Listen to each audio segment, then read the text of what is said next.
अस्सलाम वालेकुम। टॉपिक है हाइपर कॉन्जुगेशन। इससे पहले हमने स्टडी किया था रेजोनेंस और इसमें हमने रूल्स पढ़े थे, डिफ़ाइन किया था रेजोनेंस को, उसके रूल्स पढ़े थे और रेजोनेंस इफ़ेक्ट पढ़ा था। आज हमने पढ़ना है हाइपर कॉन्जुगेशन। तो हाइपर कॉन्जुगेशन हम बोलते हैं कि ये डीलोकलाइजेशन ऑफ सिग्मा बॉन्ड होता है।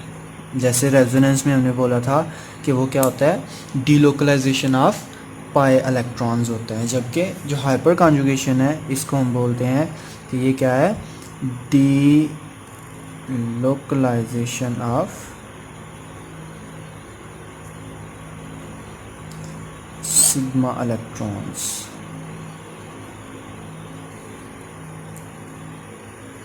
तो ऐसी क्या वजह है कि कॉन्जुगेशन जो है ना, मतलब वो हाइपर कॉन्जुगेशन हो गई है कि सिग्मा इलेक्ट्रॉन्स जो हैं वो भी डीलोकलाइज हो गए हैं।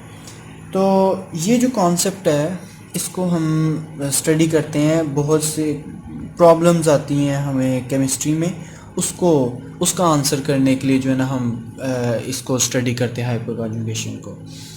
तो एग्जांपल लेते हैं, उससे मैं आपको बताता हूँ कि एक्चुअली है क्या ये। सिग्मा इलेक्ट्रॉन जो है वो डीलोकलाइज होते हैं, तो उससे क्या होता है, उसका मतलब क्या है, हम इसको पढ़ते क्यों हैं। फॉर एग्जांपल मैं एक कंपाउंड लिखता हूँ यहाँ पे।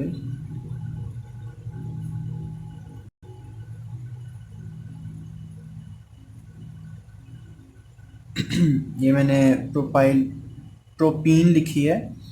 इसमें क्या होता है यहाँ से कि ये जो हाइड्रोजन है, इस CH3 का ये जो हाइड्रोजन है, ये क्या करता है, अपने इलेक्ट्रॉन जो है ना वो इधर शिफ्ट कर देता है।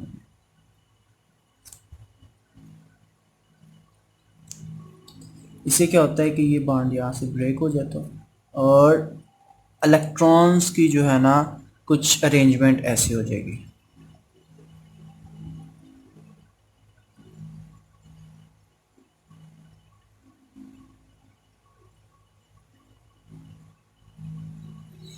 यहाँ पे हुआ क्या है कि अब कार्बन ने सिंगल बॉन्ड बनाया हुआ है हाइड्रोजन के साथ, और जब जो भी सिंगल बॉन्ड होता है वो किसी किसी भी दो एटम्स के दरमियान हो, जो सिंगल बॉन्ड होता है वो सिग्मा बॉन्ड होता है। तो सिग्मा बॉन्ड है ये सिग्मा इलेक्ट्रॉन्स हैं, इन्होंने ये यहाँ से किधर आ गए हैं, यहाँ पे कार्बन कार्बन के दरमियान आ गए हैं। ये रेजोनेटिंग स्ट्रक्चर इस बन गई। अब अगर आप यहाँ पे देखें तो ये जो बॉन्ड था ये मैंने यहाँ पे नहीं लिखा, यहाँ पे कोई बॉन्ड नहीं है, लेकिन ये जो H+ है ये यहाँ से मूव नहीं करता, ये इसके करीब ही रहता है। बेशक इसका बॉन्ड नहीं है लेकिन ये इसके करीब ही रहेगा, क्योंकि अगले ही लम्हे जो है ना इससे दोबारा ये बॉन्ड बन जाएगा। इसीलिए हम हाइपर कॉन्जुगेशन को नो बॉन्ड रेजोनेंस भी बोलते हैं।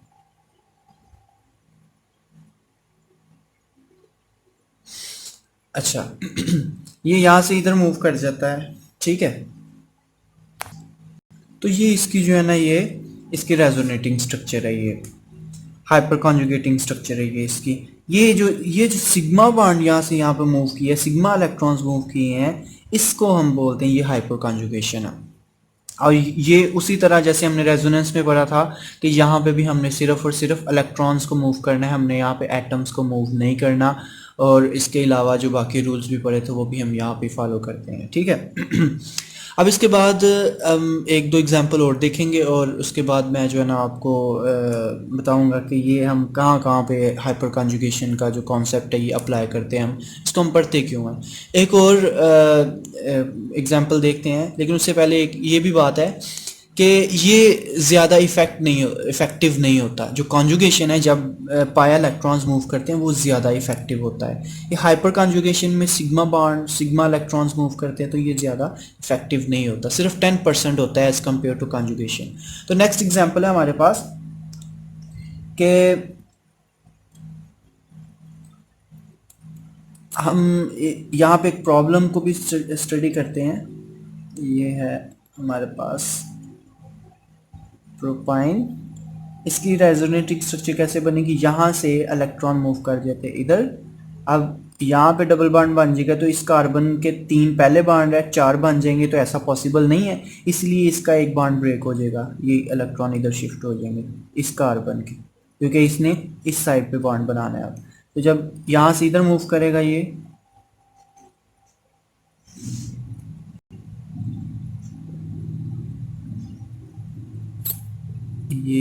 हमारे पास बन गए ऐसे।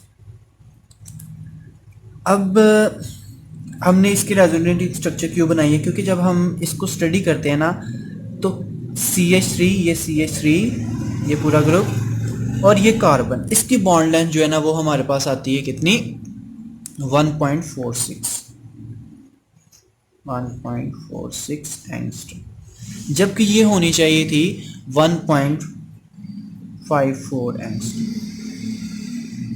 जो सिंगल बॉन्ड के लिए होती है। सिंगल बॉन्ड के लिए 1.54 होनी चाहिए थी इसकी बॉन्ड।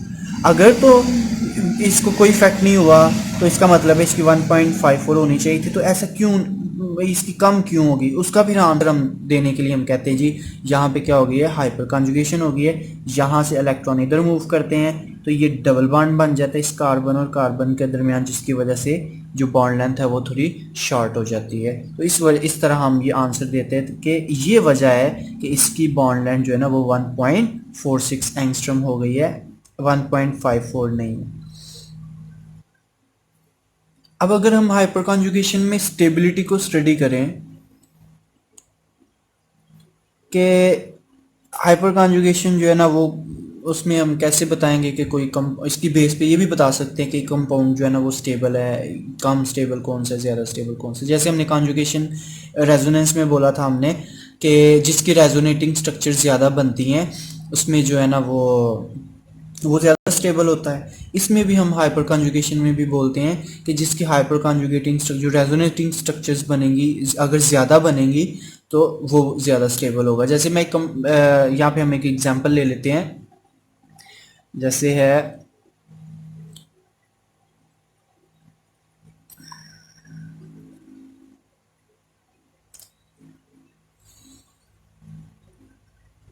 ये आइसोब्यूटाइल ब्यूटीन है और CH3 CH2, ये ब्यूटीन है और ये आइसोब्यूटीन। अब अगर इसमें देखें ना तो यहाँ से ये तीन जो हाइड्रोजन्स हैं, ये तीनों हाइड्रोजन भी बारी बारी यहाँ से अपने इलेक्ट्रॉन जो है ना यहाँ पे शिफ्ट करके तो हाइपर कॉन्जुगेशन कर सकते हैं। तीन हाइड्रोजन्स ये कंट्रीब्यूट कर सकते हैं और तीन हाइड्रोजन्स ये कर सकते हैं, मतलब इसकी 6 स्ट्रक्चर्स जो है ना वो बन सकती हैं इस तरह। जब अगर ये 3 हाइड्रोजन ये और 3 हाइड्रोजन ये बारी बारी जो है ना अपने इलेक्ट्रॉन्स शिफ्ट करें यहाँ पे, लेकिन यहाँ पे क्या है, यहाँ पे सिर्फ ये 2 हाइड्रोजन्स हैं जो बारी बारी यहाँ पे अपने इलेक्ट्रॉन्स जो है ना वो शिफ्ट करेंगे, तो इसकी सिर्फ 2 स्ट्रक्चर्स बनेंगी। तो क्योंकि इसकी ज़्यादा स्ट्रक्चर्स बनती हैं इसलिए हम बोलते हैं कि ये क्या होगा, ये ज़्यादा स्टेबल होगा। एक बेस्ट एग्जांपल इसके लिए हम लेते हैं कि हम हाइपर कॉन्जुगेशन की बेस पे हम कार्बोकेटाइंस की स्टेबिलिटी को भी स्टडी करते हैं। इसके अलावा हम रेडिकल्स की जो स्टेबिलिटी है उसको भी हम स्टडी करते हैं। इसी से कार्बोकेटाइन में हम बोलते हैं कि जो प्राइमरी कार्बोकेटाइंस हैं,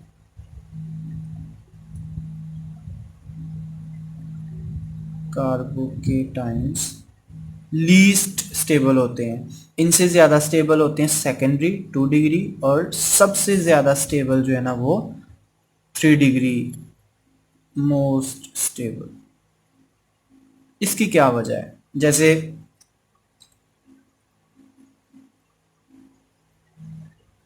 ये मेरे पास प्राइमरी कार्बोकेटाइन है, इससे ज़्यादा स्टेबल मैं कोई सेकेंडरी लिख लेता हूँ।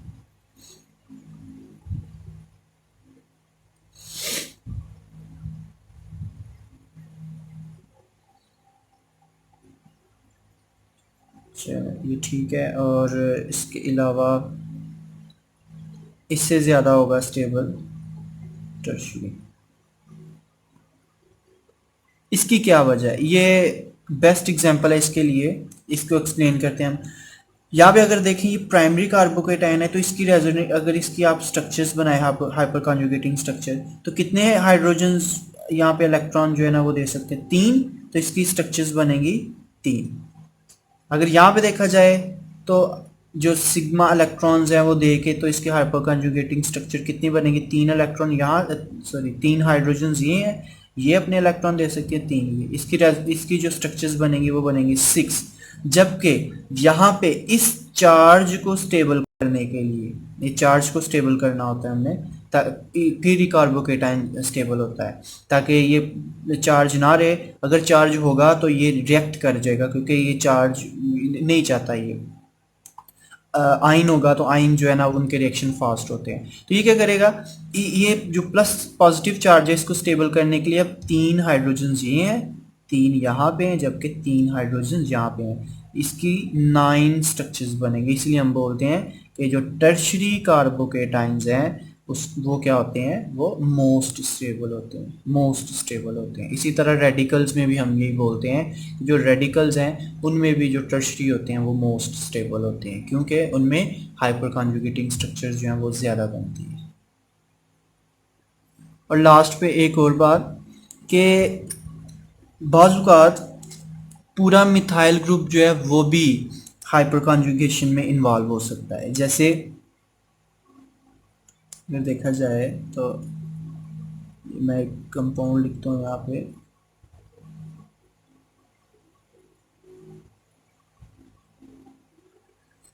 यहाँ पे क्या होता है, ये पूरा मिथाइल ग्रुप जो है ये अपने इलेक्ट्रॉन यहाँ पे शिफ्ट कर सकता है और इसकी रेजोनेटिंग स्ट्रक्चर जो है ना वो कुछ इस तरह बन जाएगी।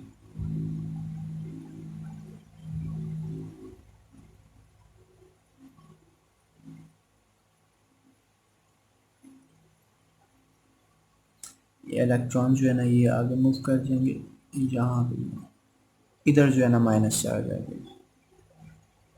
तो ये कार्बन कार्बन जो है ना ये भी हाइपर कॉन्जुगेशन में इन्वॉल्व हो सकते हैं, ये इसके भी एविडेंसेस मौजूद है।